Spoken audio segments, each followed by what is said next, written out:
Hello everyone! Welcome back to my YouTube channel. So for today's video, we will talk about top 10 Philippine mysteries. So if interested ka sa ganitong video, don't forget to like, share, subscribe this video. So if ready na kayo, let's get started! Let's go!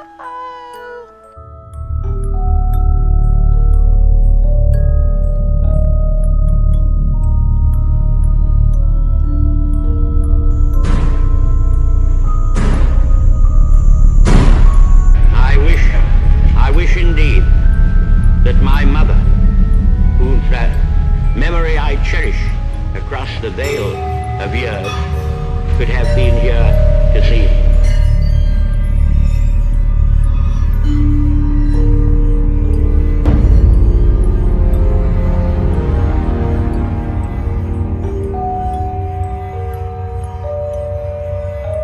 So yun na nga everyone, we will start with our top 10. So are you familiar with out of this world creatures? It also happens here in the Philippines, and there's a lot of UFO sightings here and then in the Philippines. But the famous one is our top 10 is the UFO sightings in Las Piñas. So all of us are medyo familiar sa Las Piñas. So move over Roswell, UFO sightings in more incidents than one could very well prove aliens do exist. So first up, our actor turned holy man, which is Mr. Roy Alvarez. He detailed close encounters of the third kind in broad daylight. So kahit pala sa daylight, tumalabas sila and while asleep. Then a certain Tony Israel, a 37 years old from Las Piñas, presented a video footage showing UFOs only to be debunked by Pag-asa.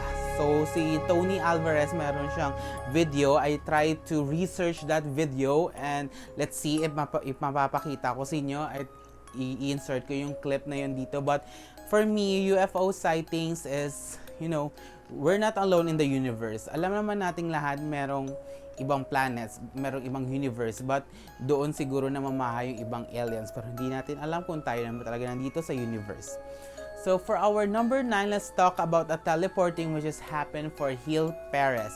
So Gil Perez teleporting case in Spanish times on the 24th of October 1593.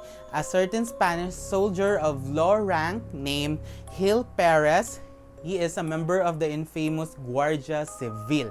So found himself transported to another place 9,000 nautical miles away from the Philippines. So where he originally laid in Mexico. So from Philippines, nag-teleport siya going to Mexico City. So he could not have traveled that fast if he were on the fastest ship at that time. So however, Gil was jailed. Yung parang natakot yung mga tao sa kanya sa Mexico. So he was jailed by the Mexicans. So refusing to believe his odd story and thinking he was sent by Satan himself. So akala ng mga tao parang satanista siya. So kaya nilagay siya sa jail.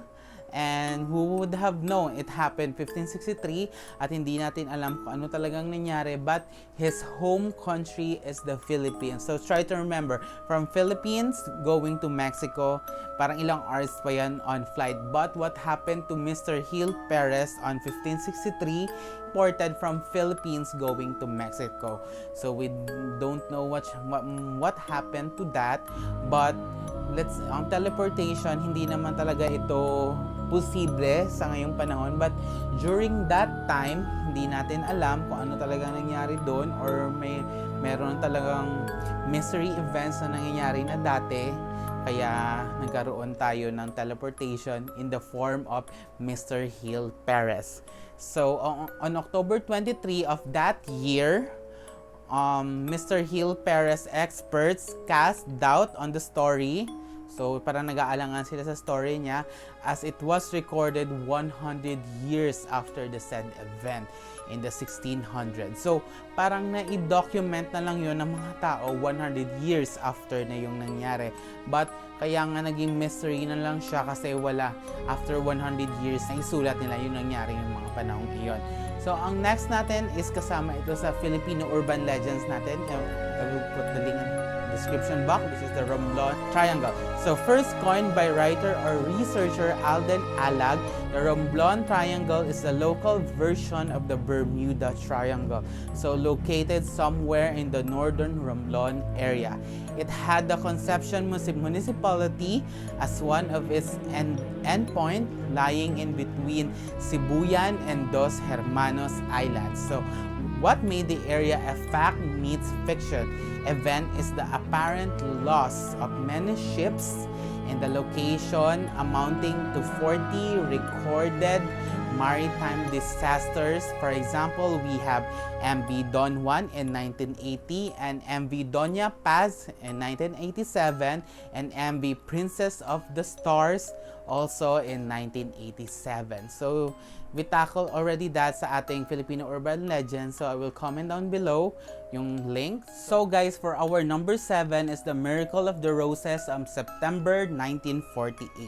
A young Carmelite sister Teresita Castillo, then 21 years old, shook the foundation of the Catholic Church nationwide when she detailed various apparitions that she witnessed.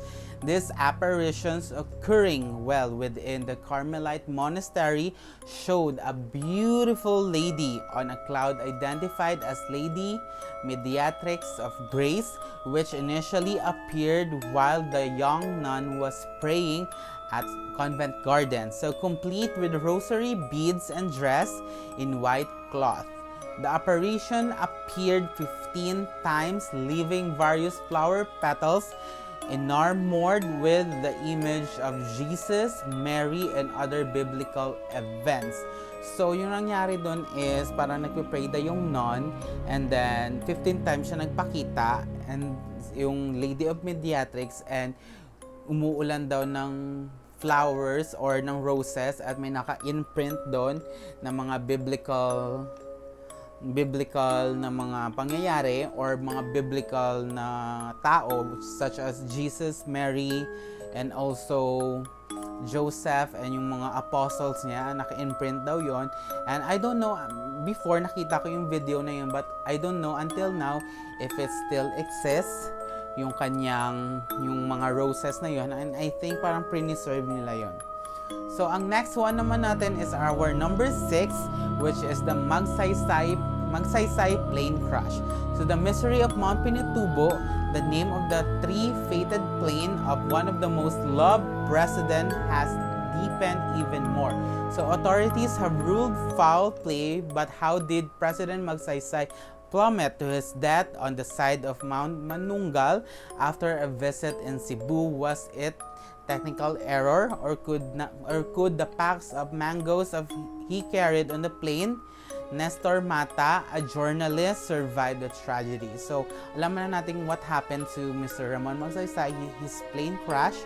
So, kaya siya namatay. So, for our number 5, which is Amomongo, the local equivalent of America's Bigfoot, was blamed for the attack on a certain Elias Galvez and Salvador Aguilar in La Castellana, Negros Occidental in 2008. So, medical records revealed numerous scratches on face, back, and abdomen made allegedly by a hairy creature with long nails.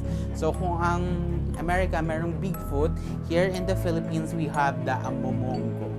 So for number 4 is the Antonio Luna assassination. On June 5, 1899, the daring but short-tempered General Antonio Luna was hacked and shot to death by Cavite soldiers identified with the Aguinaldo faction.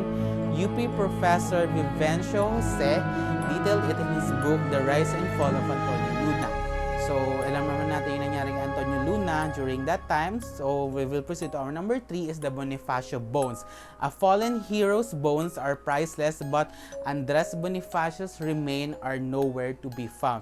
Long hailed to be a national hero by many, Bonifacio crossed political paths with the more practical Aguinaldo, a meeting that allegedly led to the former's demise. So, yung bones ni General Aguinaldo hindi natin alam kung nasaan siya ngayon. But we all know yung mga bones ni Rizal and other heroes, alam natin kung saan sila nakalibing. But for Gat Andres Bonifacio, we really don't know what happened to his bones. We really don't know kung saan nila inilagay yung bones ni Aguinaldo right after he was killed by yung kalaban niya, kundi siya pinatay. So kaya hindi natin alam kung saan ito nailagay, pero maraming nagsasabi nandun daw yun sa forest at parang may nakahukay na, but they can't really identify if it's bones of Andres Bonifacio. So for our number 1 is the Yamashita treasure. So we all know about the story of Yamashita na he was a general during the World War II here in the Philippines, and also meron daw siyang mga kayamanan, mga golden Buddha, mga gold bars na ibinaon dito sa Pilipinas during the war.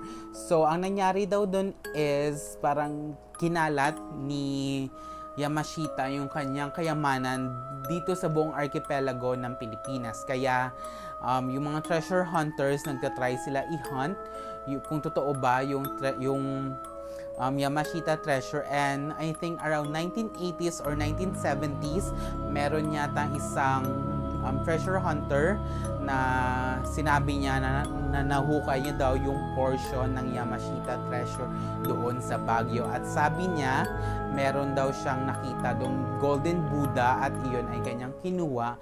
At ang mystery dito is parang pinakulong pa yata siya ng mga Marcos, at saka meron ding sabi-sabi dati na kinuha daw ng mga Marcos yung golden Buddha, kaya yumaman yung mga Marcos during that time.